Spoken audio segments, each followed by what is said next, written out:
ओम शांति। आज सुनते हैं 2 तारीख के बाबा के साकार महावाक्य। बाबा बोले, मीठे बच्चे, जी बाबा, तुम हो रूहानी पंडे। तुम्हें सबको शांति धाम अर्थात अमरपुरी का रास्ता बताना है। प्रश्न है, तुम बच्चों को कौन सा नशा है? उस नशे के आधार पर कौन से निश्चय के बोल बोलते हो? उत्तर, तुम बच्चों को ये नशा है कि हम बाप को याद कर जन्म जन्मांतर के लिए पवित्र बनते हैं।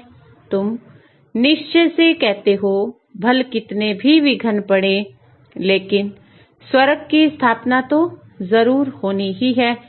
नई दुनिया की स्थापना और पुरानी दुनिया का विनाश होना ही है। ये बना बनाया ड्रामा है, इसमें संशय की कोई बात ही नहीं है। ओम शांति। रूहानी बच्चों प्रति रूहानी बाप समझा रहे हैं, तुम जानते हो हम आत्मा हैं। इस समय हम रूहानी पंडे बने हैं, बनते भी हैं और बनाते भी हैं। ये बातें अच्छी तिथि धारण करो। माया का तूफान भुला देता है। रोज सुबह शाम ये विचार करना चाहिए कि अमूल्य रतन अमूल्य जीवन के लिए रूहानी बाप से मिलते हैं। तो रूहानी बाप समझाते हैं, बच्चों, तुम अभी रूहानी पंडे व गाइड्स हो मुक्ति धाम का रास्ता बताने के लिए। ये है सच्ची सच्ची अमर कथा। अमरपुरी में जाने की। अमरपुरी में जाने के लिए तुम पवित्र बन रहे हो। अपवित्र भ्रष्टाचारी आत्मा अमरपुरी में कैसे जाएगी? मनुष्य अमरनाथ की यात्रा पर जाते हैं। स्वर्ग को भी अमरनाथ पुरी कहेंगे। अकेला अमरनाथ थोड़ी होता है। तुम सब आत्माएं अमरपुरी जा रही हो। वो है आत्माओं की अमरपुरी, परम धाम। फिर अमरपुरी में आते हैं शरीर के साथ। वहां कौन ले जाते हैं? परमपिता परमात्मा सभी आत्माओं को ले जाते हैं। उसको भी अमरपुरी कह सकते हैं, परंतु राइट नाम शांति धाम है। वहां तो सबको जाना ही है। ड्रामा की भावी टाले न टले, ये अच्छी रीति बुद्धि में धारण करो। पहले पहले तो आत्मा समझो, परमपिता परमात्मा भी आत्मा ही है। सिर्फ उनको परमपिता परमात्मा कहते हैं। वो हमको समझा रहे हैं। वही ज्ञान का सागर, पवित्रता का सागर है। अब बच्चों को पवित्र बनाने के लिए श्रीमत देते हैं, ममेकम याद करो तो तुम्हारे जन्म जन्मांतर के पाप कट जाएंगे। याद को ही योग कहा जाता है। तुम तो बच्चे हो ना, बाप को याद करना है। याद से ही बेड़ा पार है। इस विश्व नगरी से तुम शिव नगरी में जाएंगे, फिर विष्णुपुरी में आएंगे। हम पढ़ते ही हैं वहां के लिए, यहाँ के लिए नहीं। यहाँ जो राजाएं बनते हैं वो धन दान करने से बनते हैं। कई हैं जो गरीबों की बहुत संभाल करते हैं। कोई हॉस्पिटल धर्मशालाएं आदि बनाते हैं। कोई धन दान करते हैं। जैसे सिंध में मूलचंद था, गरीबों के पास जाकर दान करते थे। गरीबों की बहुत संभाल करते थे। ऐसे बहुत दानी होते हैं। सुबह को उठकर अन्न की मुट्ठी निकालते हैं, गरीबों को दान करते हैं। आजकल तो ठगी बहुत लगी हुई है। पात्र को दान देना चाहिए, वो अक्ल तो है ही नहीं। बाहर में जो भीख मांगने वाले बैठे रहते हैं, उनको देना वो कोई दान नहीं है। उन्हों का तो ये धंधा है। गरीबों को दान देने वाला अच्छा पद पाते हैं। अभी तुम हो रूहानी पंडे। तुम प्रदर्शनी व म्यूजियम खोलते हो, तो ऐसा नाम लिखो जो सिद्ध हो जाए। गाइड टू हेवन व नई विश्व की राजधानी के गाइड्स। परंतु मनुष्य कुछ भी समझते नहीं। ये है ही कांटों का जंगल। स्वर्ग है फूलों का बगीचा, जहाँ देवताएं रहते हैं।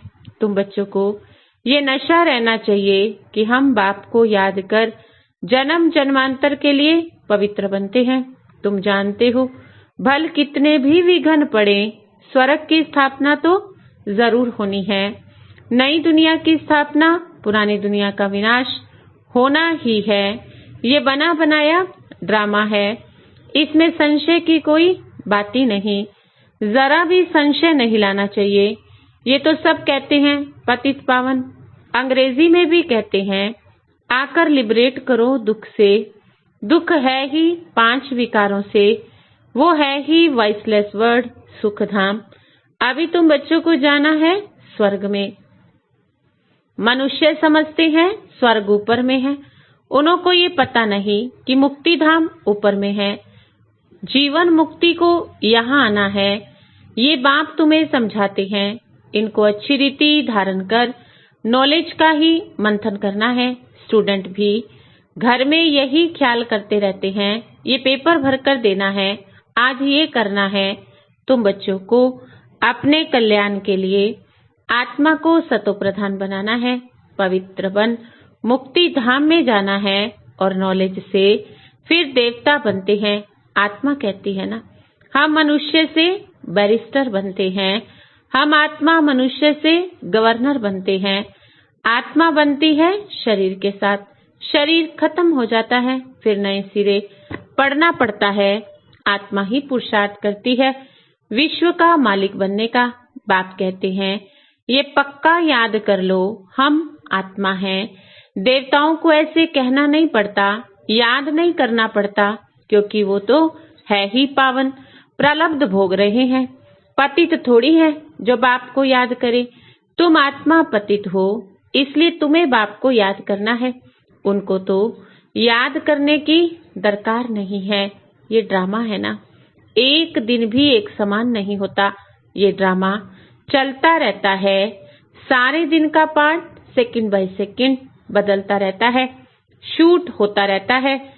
बाप बच्चों को समझाते हैं कोई भी बात में हाथ फेल मत हो, ये ज्ञान की बातें हैं। भल अपना धंधा आदि भी करो, परंतु भविष्य उच्च पद पाने के लिए पूरा पुरुषार्थ करो। ग्रस्त व्यवहार में भी रहना है। कुमारियां तो ग्रस्त में गई ही नहीं, ग्रस्ती उनको कहा जाता जिनको बाल बच्चे हैं। बाप तो अधर कुमारी और कुमारी सबको पढ़ाते हैं। अधर कुमारी का भी अर्थ नहीं समझते, क्या आधा शरीर है? अभी तुम जानते हो कन्या पवित्र है और अधर कन्या उसको कहा जाता जो अपवित्र बनने के बाद फिर पवित्र बनती है। तुम्हारा ही यादगार खड़ा है, बाप ही तुम बच्चों को समझाते हैं। बाप तुमको पढ़ा रहे हैं, तुम जानते हो। हम आत्माएं मूल वतन को भी जानते हैं, फिर सूर्यवंशी चंद्रवंशी कैसे राज्य करते हैं, क्षत्रिय पणे की निशानी बाण क्यों दिया है, ये भी तुम जानते हो। लड़ाई आदि की कोई बात ही नहीं है, ना असुरों की बात है, ना चोरों की बात सिद्ध होती है, ना चोरी की बात सिद्ध होती है। ऐसा तो कोई रावण होता नहीं जो सीता को ही ले जाए। तो बाप समझाते हैं मीठे मीठे बच्चे, तुम समझते हो हम हैं हेवन के मुक्ति जीवन मुक्ति के पंडे। वो है जिस्मानी पंडे, हम है रूहानी पंडे। वो है कलयुगी ब्राह्मण। पुरुषोत्तम बनने के लिए तुम पढ़ रहे हो, हम पुरुषोत्तम संगम युग पर हैं। बाबा अनेक प्रकार से समझाते रहते हैं, फिर भी देह अभिमान में आने से भूल जाते हैं। मैं आत्मा हूँ, बाप का बच्चा हूँ, वो नशा नहीं रहता है। जितना याद करेंगे उतना देह अभिमान टूटता जाएगा। अपनी संभाल करते रहो। देखो हमारा देह अभिमान टूटा है, हम अभी जा रहे हैं, फिर हम विश्व के मालिक बनेंगे। हमारा पार्ट ही हीरो हीरोइन का है। हीरो हीरोइन नाम तब पड़ता है जब कोई विजय पाते हैं। तुम विजय पाते हो तब तुम्हारा हीरो हीरोइन का नाम पड़ता है। इस समय, इससे पहले नहीं था। हारने वाले को हीरो हीरोइन नहीं कहेंगे। तुम बच्चे जानते हो हम अभी जाकर हीरो हीरोइन बनते हैं। तुम्हारा पार्ट ऊंचे से ऊंचा है। कौड़ी और हीरे का तो बहुत फर्क है। भल कोई कितने भी लखपति व करोड़पति हो, परंतु तुम जानते हो ये सब तो विनाश हो जाएंगे। तुम आत्माएं धनवान बनती जाती हो, बाकी सब दिवाले में जा रहे हैं। ये सब बातें धारण करनी है, निश्चय में रहना है। यहाँ नशा चढ़ता है, बाहर जाने से नशा उतर जाता है। यहाँ की बातें यहीं रह जाती हैं। बाबा कहें बुद्धि में रहे, बाप हमको पढ़ा रहे हैं। जिस पढ़ाई से हम मनुष्य से देवता बन जाएंगे, इसमें तकलीफ की कोई बात नहीं है। धंधे आदि से भी कुछ टाइम निकाल याद कर सकते हो, ये भी अपने लिए धंधा है ना। छुट्टी लेकर जाए, बाप को याद करो, ये कोई झूठ नहीं बोलते हैं। सारा दिन ऐसे थोड़ी गंवाना है। हम भविष्य का कुछ तो ख्याल करें। युक्तियां बहुत हैं, जितना हो सके टाइम निकाल कर बाप को याद करो। शरीर निर्वाह के लिए धंधा आदि भी भले करो। हम तुमको विश्व का मालिक बनने की बहुत अच्छी राय देते हैं। तुम बच्चे भी सबको राय देने वाले ठहरे। वजीर राय के लिए होते हैं ना, तुम एडवाइजर हो। सबको मुक्ति, जीवन मुक्ति कैसे मिले, इस जन्म में वो रास्ता बताते हो। मनुष्य स्लोगन आदि बनाते हैं तो दीवार में ऊपर लगा देते हैं। जैसे तुम लिखते हो, बी होली एंड बी राजयोगी, परंतु इसे समझेंगे नहीं। अभी तुम समझते हो हमको बाप से ये वर्षा मिल रहा है, मुक्ति धाम का भी वर्षा है। मुझे तुम पतित पावन कहते हो, तो मैं आकर राय देता हूँ पावन बनने की। तुम भी एडवाइजर हो। मुक्ति धाम में कोई भी जा नहीं सकते जब तक बाप एडवाइस ना करे, श्रीमत ना दे। श्री अर्थात श्रेष्ठ मत है शिव बाबा की। आत्माओं को श्रीमत मिलती है शिव बाबा की। पाप आत्मा पुण्य आत्मा कहा जाता है ना। पाप शरीर नहीं कहेंगे, आत्मा शरीर से पाप करती है, इसलिए पाप आत्मा कहा जाता है। शरीर बिगर आत्मा ना पाप ना पुण्य कर सकती है। तो जितना हो सके विचार सागर मंथन करो। टाइम तो बहुत है। टीचर व प्रोफेसर हैं, उनको भी युक्ति से ये रूहानी पढ़ाई पढ़ानी चाहिए जिससे कल्याण हो। बाकी उस जिस्मानी पढ़ाई से क्या होगा, हम ये पढ़ाते हैं। बाकी थोड़े दिन हैं, विनाश सामने खड़ा है, अंदर उछल आती रहेगी। कैसे मनुष्यों को रास्ता बताएं। एक बच्ची को पेपर मिला था जिसमें गीता के भगवान की बात पूछी गई थी। उसने लिख दिया गीता का भगवान शिव है, तो उनको नापास कर दिया। समझती थी हम तो बाप की महिमा लिखती हूँ। गीता का भगवान शिव है, वो ज्ञान का सागर है, प्रेम का सागर है। कृष्ण की आत्मा भी ज्ञान अभी पा रही है। ये बैठ लिखा तो फेल हो गई। माँ बाप को कहा हम ये नहीं पढ़ेंगी, अभी इस रूहानी पढ़ाई में लग जाऊंगी। बच्ची भी बड़ी फर्स्ट क्लास है, पहले ही कहती थी हम ऐसा लिखूंगी, नापास हो जाऊंगी, परंतु सच तो लिखना है ना। आगे चल के समझेंगे कि बरोबर इस बच्ची ने जो लिखा था वो सत्य है। जब प्रभाव निकलेगा व प्रदर्शनी अथवा म्यूजियम में उनको बुलाएंगे तो पता चलेगा और बुद्धि में आएगा ये तो राइट है। ढेर के ढेर मनुष्य आते हैं, विचार करना चाहिए। ऐसा करें जो मनुष्य झट समझ जाए कि ये कोई नई बात है। कोई ना कोई जरूर समझेंगे जो यहाँ के होंगे। तुम सबको रूहानी रास्ता बताते हो। बेचारे कितने दुखी हैं, उन सबके दुख कैसे दूर करें। खिटपिट तो बहुत है ना, एक दो के दुश्मन बनते हैं, कैसे खलास कर देते हैं। अब बाप बच्चों को अच्छी रीति समझाते रहते हैं।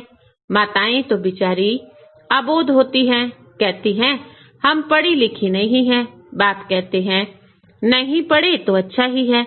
वेद शास्त्र जो कुछ पढ़े हैं वो सब यही भूल जाना है। अभी मैं जो सुनाता हूँ वो सुनो, समझाना चाहिए। सदगति निराकार परमपिता परमात्मा बिगर कोई भी कर न सके। मनुष्यों में ज्ञान ही नहीं तो वो सदगति कैसे कर सकते हैं। सदगति दाता तो ज्ञान का सागर एक बाप है। मनुष्य ऐसे थोड़ी कहेंगे, जो यहाँ के होंगे वही समझने की कोशिश करेंगे। एक भी कोई बड़ा आदमी निकले तो आवाज होगा। गायन है तुलसीदास, गरीब की कोई न सुने बात। सर्विस की युक्तियां बाबा बहुत बतलाते हैं। बच्चों को अमल में लाना चाहिए ना। अच्छा, मीठे मीठे सिकिलदे बच्चों प्रति माता पिता बाप दादा का याद प्यार और गुड मॉर्निंग। रूहानी बाप की रूहानी बच्चों को नमस्ते। रूहानी बच्चों की रूहानी बाप दादा को नमस्ते नमस्ते नमस्ते जी। धारणा के लिए मुख्य सार। पहली धारणा है, धंधा आदि करते भविष्य उच्च पद पाने के लिए याद में रहने का पूरा पूरा पुरुषार्थ करना है।